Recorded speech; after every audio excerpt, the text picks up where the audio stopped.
What's up, YouTube? Welcome back. Today I got a pretty cool package.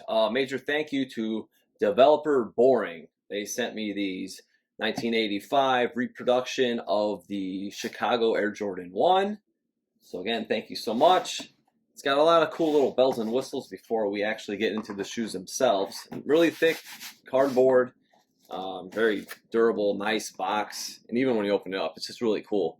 Showing the whole pattern, the breakdown, construction of the shoe, recreating the past. I know some people are against like the whole custom thing. Again, this is something that I enjoy, like I do with HVND and Vibe Remake Lab. These guys are kind of doing something similar, and they got the receipt, kind of like the throwback receipts. Nice paper, but yeah, this isn't a retro coming out. This is reproducing sneakers from the past, how they were built. Air Jordan 1, very popular, obviously, and that's exactly how I look at it. Like my Vibe Remake Lab pair, I actually bought in Chicago. I bought them on eBay, but it was under custom, so it's not like they're coming with the red Nike box, like I said, and trying to copy a retro. No, these guys have a passion for trying to recreate the shoes as they were made in 1985. And as a first crack at it, these are great. They're really, really nice. The price point is super user friendly. I think they're right around 150. The leather panels, we'll take out the other shoe tree, but the leather panels are nice. I wouldn't say premium. Like OG leather premium, HVND premium, Vibe Remake Lab. I would say that these are on par with that, if not maybe even a little nicer. Retro 85, the black and white, the black panels are really nice, but I think these are just as good, if not better. So there's definitely some things I really love about the shoe. A few things I'd like to see improvement on, but overall, like bang for the buck, presentation, shape, you can't go wrong. This is really, really cool. So yeah, there's three different customizers now that I would highly recommend. Handmade, I don't believe these or Vibe Remake Lab are handmade. That would be more under just HVND. When you buy a retro these days, you're not getting a handmade shoe. It's all because I know some people try to stipulate that, but it's really got nothing to do with it. That doesn't make it better.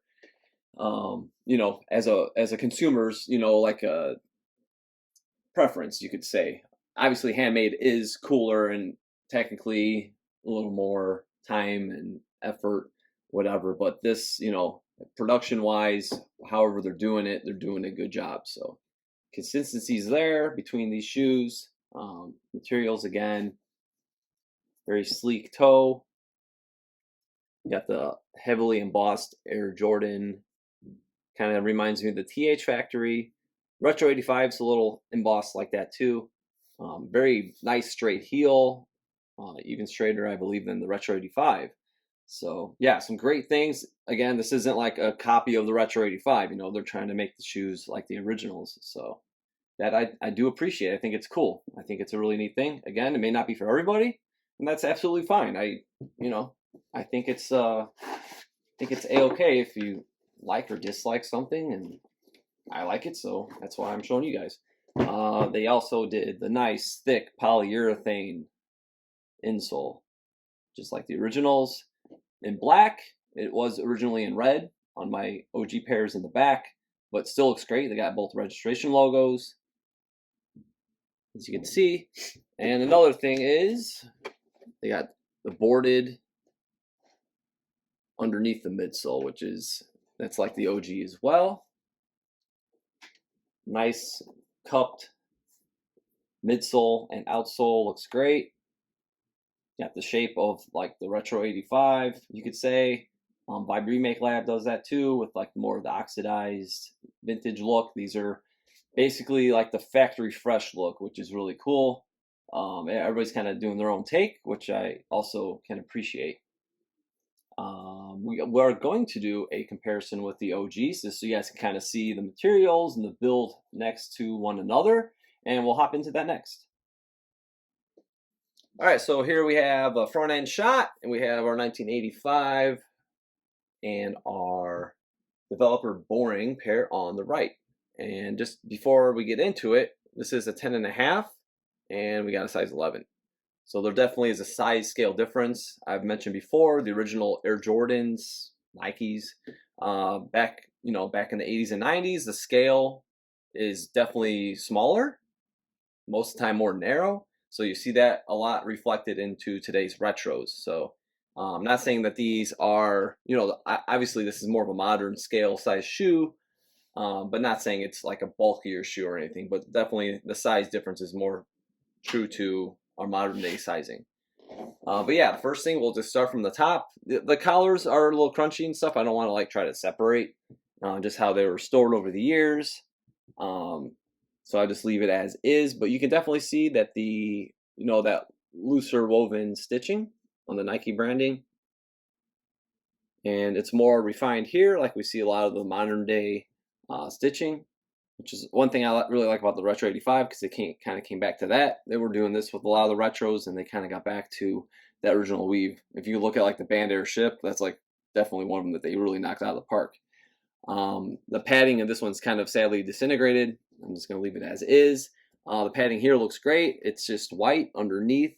You can see there's just the padding here. It's nice, for the pairs that I have, my OG 85s, where the padding is good, because this is like a early production of 1985. It's right on point with what the padding should be like. So it's just the right thickness. As we go down, we'll notice that the box is really sleek. It's like super, almost pointed toe box. It is kind of sleek on the OG, and it just rounded off a little bit. But they definitely have a sleeker, very pointed. If you looked at my Playoff 8 video, Air Jordan 8 Playoff, how they made that shoe like really pointed. It's definitely got that deep, steep slope. So here we see even the tooling from the midsole. It's raised a little bit, and this midsole runs really low. I believe lower than any other Jordan 1 that I've had. So it could be raised a little bit, but it looks good. I'm not going to complain about a sleek toe over a freaking toe box that has like a big hump to it. So it looks good. Hopefully it's comfortable to wear. I am excited to wear this pair. Leather, you can see it's very supple. Looks really good. It's about the same thickness as the OGs as well. Now these are stuffed pretty heavily, so you get to see the grain though on that OG is just amazing. And the red panels cut about the same thickness. Hole perforations are pretty much the same too. Overall width, I didn't stuff these out too heavily, but overall, I mean, it looks pretty good. You got the half size difference, but maybe just a little more narrow on the OG.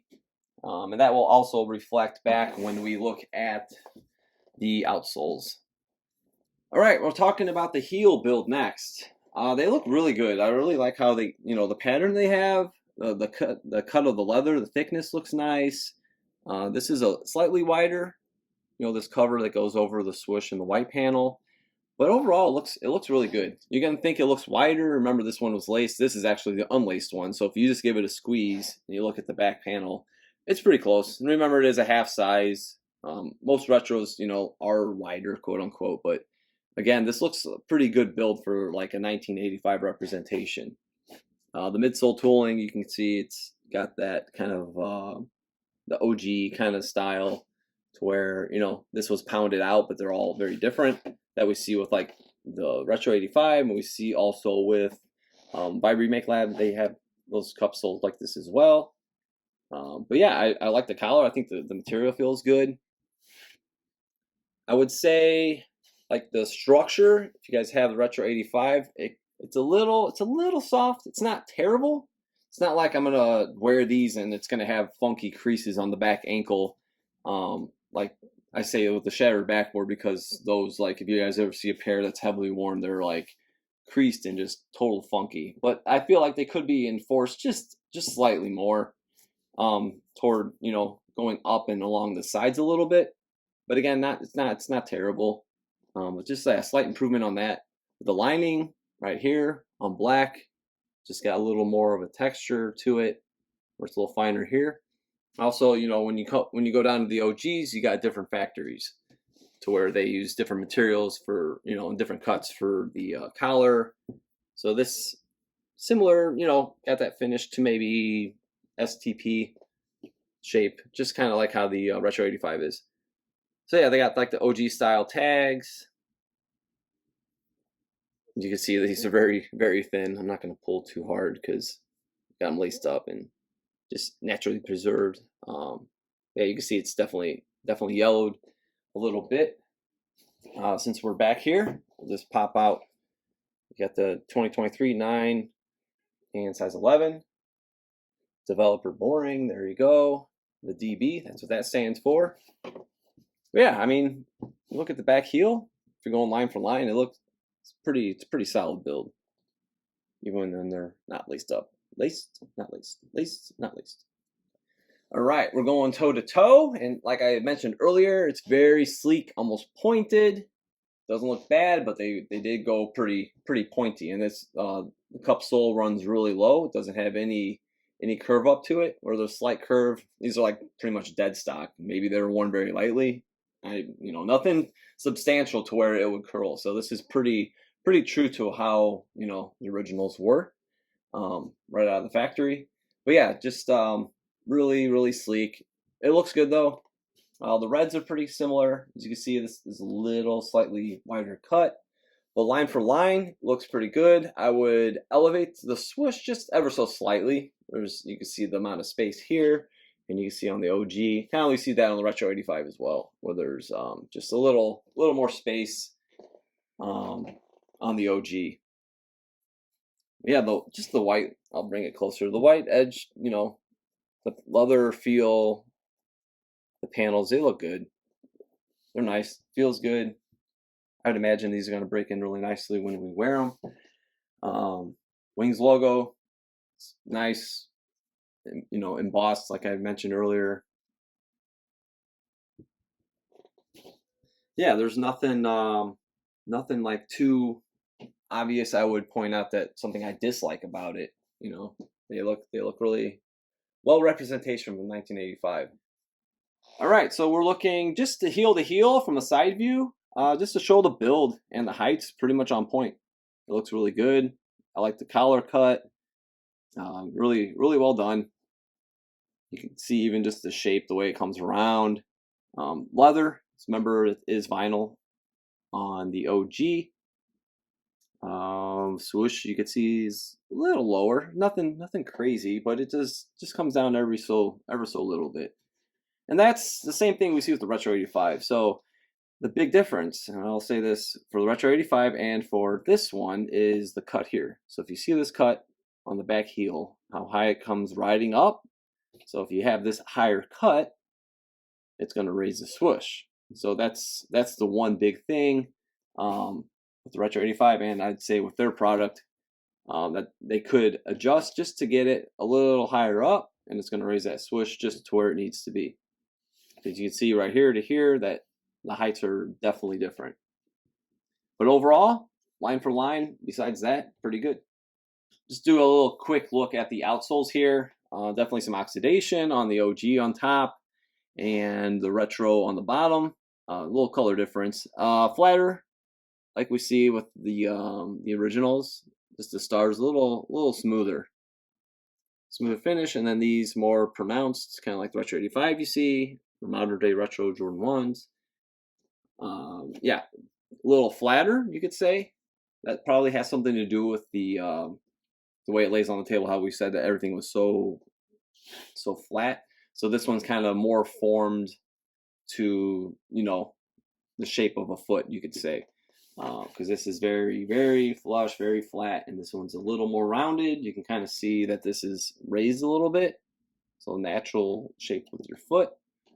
These will definitely, when you wear them, maybe they'll kind of contour to your foot, especially with that polyurethane insole. That should help with the comfort once you break those in.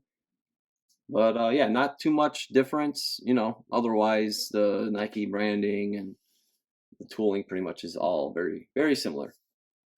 All right, so that'll be a wrap. Thank you again to Developer Boring for these beautiful Chicago Air Jordan 1s. Remember, it comes with lots of bells and whistles. Follow them on Instagram. I'll drop their name down in below here. And also, they do have the black and red coming out. I don't say that other word because it's not for me. But yeah, this is a very cool shoe. I definitely recommend it. The price point is very good. It's well below the retro market now of like 200 plus, which is kind of annoying these days, especially for like every single shoe that comes out. So I've cut back on a lot of retros and look for, you know, more OGs, obviously, per usual. But yeah, definitely recommend this shoe. I'm excited to wear them. Don't forget to follow me at OG or Bust on Instagram and hit that subscribe button so you'll see upcoming videos. Got some cool stuff coming for you guys toward the end of the year here. Some pickups, some just recap from 2023, some stuff I grabbed, and we'll see you guys very soon.